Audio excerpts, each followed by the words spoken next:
बिना गैस चलैकी आसतु बनैबा पनीर मसला सबुठु सहजरे प्रस्तुत हो मात्र 10 रु 15 मिनिट भितर। ना पनीर को भाजीबार अछि किंबा मसला को कसेबार अछि, किंतु स्वादटा पूरा पूरी जबरदस्त सत कहूची।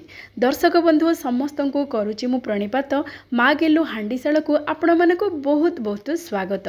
सबुठु सहजरे 15 मिनिट भितर पनीर मसला आसतु करबा प्रस्तुत। गोटे पात्र रे आमे नबा गोटे गिना बसा दही, गोटे चामच कसूरी मेथी, 2 चामच नबा भजा बुट डाली गुंड, गोटे छोट चामच काश्मीरी लंका गुंड, आउ गोटे बड़ चामच धनिया गुंड, आधा छोट चामच गरम मसला गुंड, आउ गोटे चामच रसुण अदा छेचा। आपण माने चाहिए रसुण अदा को बाटिकी मध्य नहीं पारंती। ता सहित स्वाद अनुसार लुण, आउ गोटे बड़ चामच सोरिष तेल, आउ ता सहित मुझे नहीं गोटे चामच घर तैयारी किचन किंग मसला। यही सबको देखिए भल भाव प्रथमे गोलई दबा। आउ मुझे 2-3 बड़ चामच देइछि क्षीर। आपण मैंने जदि सुखिला प्रस्तुत करने को चाहिए ताले क्षीर देवेनि। मुझे तो टिके ग्रेवी वाला प्रस्तुत करने को चाहूँगी, से 2-3 बड़ चामच देइछि क्षीर। ता सहित नहीं जावा पनीर को छोट छोट खंड करके देदेबा।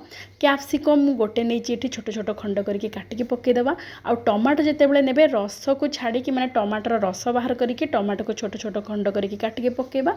आउ गोटे पियाज को मध्य एमिति टिके बड़ साइज करके काटिबा। पूरा छोट करिबेनि, टिके बड़ बड़ करके काटिबे।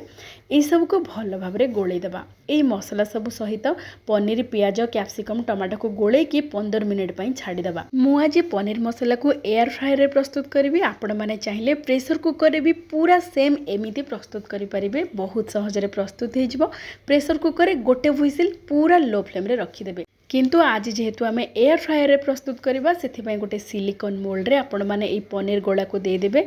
आउ 180 डिग्री टेम्परेचर रे आमे याको 15 मिनिट पई छाड़ी देबा। प्रथमे 180 डिग्री रे 15 मिनिट टाइमर दे देबे। देखिबे जेते बेले 7-8 मिनिट हे जिवो, माने अधा समय हे जिवो, सेते बेले आपण माने काढी की टिके पनीर को गोला गोली कर देबे बा टिके एपट सेपट कर देबे, जहा फल रे कि पनीर भल भाव रे सब आडू बढ़िया भाव रे कुक हम।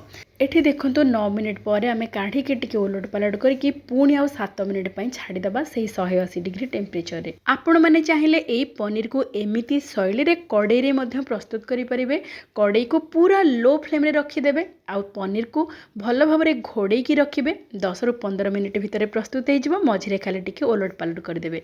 नचे जदि प्रेशर कुकर रे करिवे, प्रेशर कुकर रे सब पनीर गोला को दे दे की गोटे सीटी लो टू मीडियम फ्लेम रे छाड़ी देबे। बहुत बढ़ा है कि प्रस्तुत हे जिवो। टिके हल्का ग्रेवी वाला है कि प्रस्तुत हबो। प्रथमे आमे 9 मिनिट पई छाड़ी देथिले, तापरे उलट पलट करके 6 मिनिट पई, समुदाय 15 मिनिट 180 डिग्री टेम्परेचर रे बहुत बढ़ा भाव रे प्रस्तुत हे जायछि। देखंतु चारिपटो टिके हल्का हल्का पोड़ी पोड़ी जायछि। बहुत बढ़िया लागिबो, स्मोकी फ्लेवर मध्य आसीबो, जहा फल रे कि स्वादटा पूरा पूरी रेस्टोरेंट रो पनीर टिक्का मसला परि लागिबो। थरे बनांतु, निश्चय जानि परिबे एते स्वादिया। ए पनीर मसला टिके लटपटा होकर रहिबो। आपण माने चाहिए रुटी, परोटा, नान सबुथिरे खाई परिबे। बेस स्वादिया लागिबो।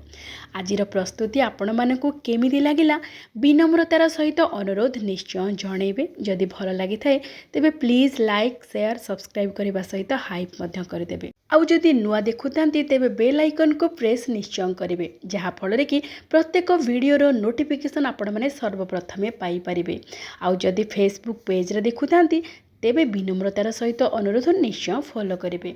तेबे आज एतिकी, पुणी देखा आउ गोटे चलचित्र रे आउ गोटे व्यंजन सहित। जय जय जगन्नाथ।